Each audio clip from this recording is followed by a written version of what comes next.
ভোলা দৌলত খান থানায় আমার বিরুদ্ধে একটি এজাহারকৃত মিথ্যে মামলা দায়ের করা হয়। এবং আমার বিরুদ্ধে মাননীয় পুলিশ সুপারের বরাবর কিছুদিন আগে একটি দরখাস্ত করা হয়।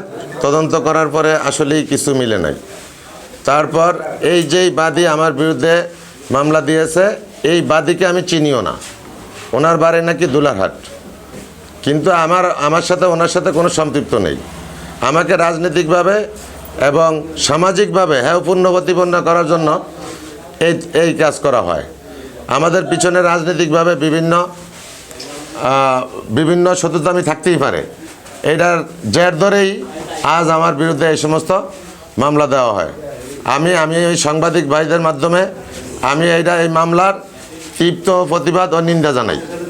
বলছি যে যদি আমাদের মাননীয় পুলিশ সুপার, মাননীয় জেলা প্রশাসক, সবার কাছে আমার আকুল আবেদন, যদি আমি সত্যিকারী অপরাধী হই আমি আমার শাস্তি ভোগ করব, কিন্তু সঠিক তদন্ত করে দেখা হোক যে আমি আসলে অপরাধী কি না।